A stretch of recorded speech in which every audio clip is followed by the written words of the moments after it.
Oh, yeah, there's nothing that people love more than Slavic lovemaking and card tricks that don't require a lot of work. There's something about doing a card trick that doesn't require you to put any effort that really gets people to click on your video. So here's one of those card tricks. Here's a hot card trick that you could do that doesn't require pretty much any work. Gay transition. So here's what you do. Before you start, you hand a spectator just a little prediction that you're gonna have for later. And now you take the deck out, of course, you know, the usual. You mix it up a little bit. You guys know where I'm coming from here. You give it one of these cuts, if you know what I mean. You give it one of these shuffles right here. One of these shuffles. You see where I'm coming from here? And then you tell the spectator, do me a favor, cut the cards wherever it is that you feel like. So they cut about half right here, because usually that's what most spectators feel like. And then you tell them, oh, hey, sir, which half do you want to use for this? Let's say they point to this half. You go, great, do me a favor and hold on to that. Now with your other hand, put down the spoon and cut this approximately in half, sir. So the spectator cuts this approximately in half, and you tell them, do you want to cut again, or are you satisfied there? Of course, they cut again because they're unsure about their gender preferences. So they cut to the cards here, and you go, you know what, that's fine. That's fine right there. 3 times is the charm. So the spectator says, hey, I'm satisfied with that cut, sir. And you go, you know what, that's great. Well, let's see. If you had cut one more, it would have been the 10 of spades, but you cut right here to the 7. Now, here's the thing. Again, one more would have been the 10. One less would have been the jack of diamonds. So those would have been radically different cards. This would have been 10 cards. This would have been 11. But instead, you cut right to 7. Do me a favor.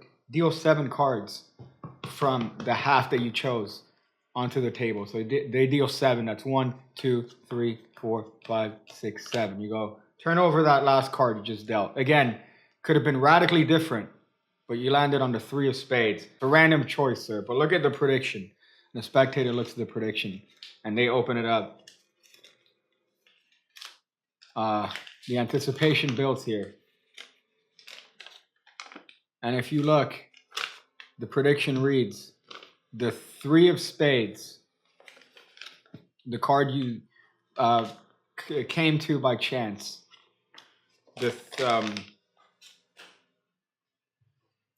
And all that required no work. Oh boy. So here's the secret. Here's the big secret of this, guys. You write a prediction. In this case, it's the 3 of spades. Let's take this card and put it aside for now. Now you hand it to the spectator. You fold this up and you hand it to the spectator, and you go, hold on to that, sir. But not yet, because you haven't prepared for this card trick. This card trick, spoilers, requires a preparation H, a little bit of a preparation. It's not too hard, but it is a little bit of a preparation. So you can't just do this without having the deck set up. I know, but the effect is worth it for the amount of work that you put in. So pick up that spoon and eat it. All right, so here's a setup. See, you're gonna take out all the 6s and 7s from a deck of cards.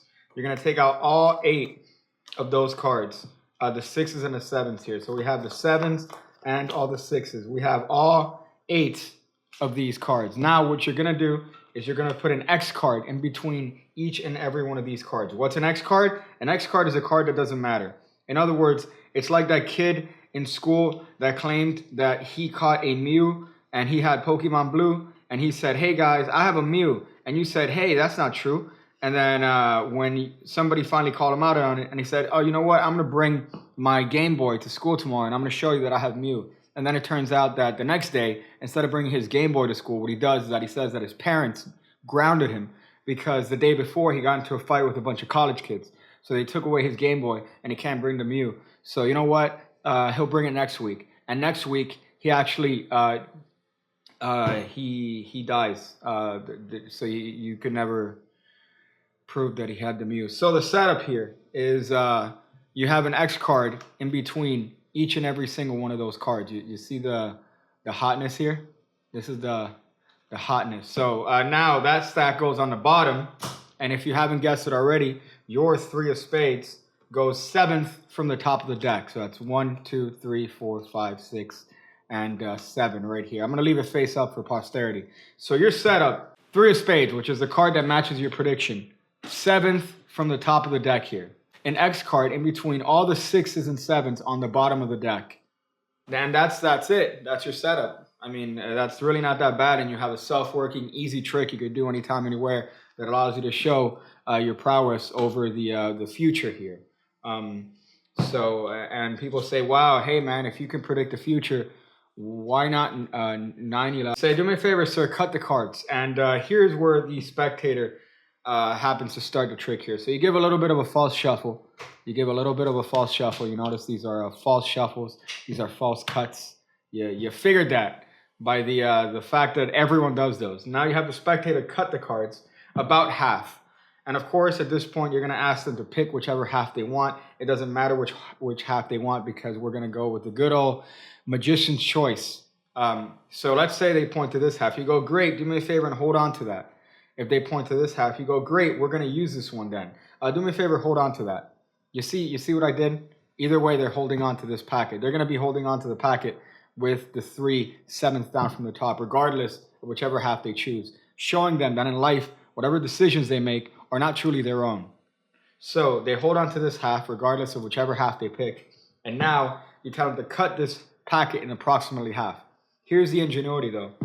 No matter where they cut this packet, especially if you tell them to cut it around half, they're going to cut to either directly one of the 6s or 7s, or indirectly to one of the 6s or 7s. So that's it. That's all that you're going to do. That's pretty much so they cut half right here, and you go, let's be fair about this, sir. Do you want to change your mind? Do you want to cut the cards again? If they say yes, you reclaim it right here. They cut the cards again, and you say, okay, so now you've cut the deck twice. You should be very happy, sir. But I just want to be extremely fair about this. And here, you're going to turn over this half and note whatever card this is. If this is an indifferent card and not a 6 or a 7, you're going to make a point of it and say, look, had you cut one more card, it would have been the 10 of spades. But you cut right here. One less card, and it would have been a 9 of spades. You see what you could do here? Because you know this card is going to be a 6 or a 7. So you could turn these cards over and say, oh, look, you have choices here, but really they didn't have a choice. So you see the ingenuity here. So you're showing them that they could have cut to any one of these cards. You're taking this card aside and you say, but you cut to a 6 of spades, which is a great choice here, sir, because that's actually going to be our random indicator here. Do me a favor, take your half and deal 6 cards onto the table. You notice they're dealing 6 cards onto the table, which leaves this card here. So you say, and do me a favor, turn over that last card over here. They turn it over, and it's the 3 of spades. You show the prediction. Everyone goes home happy and moist. But what if they cut to a 7? If they cut to a 7, it's the same deal. So here, let's assume that they cut to the 7 and it ends up over here. You say, look, you cut right here to the 7 of spades.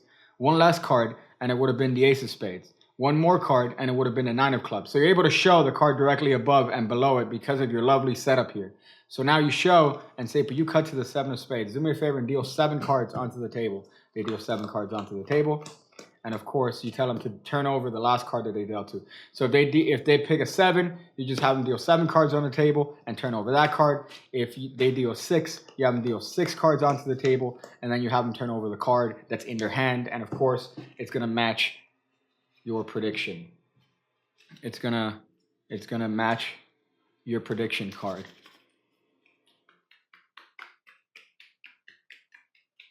So that's a trick. It's self-working. It's easy. Yes, it requires a little bit of a setup, but it's worth it because you don't have to do any work. You have a killer prediction that you could do anytime, anywhere, and you practice that and do all the things.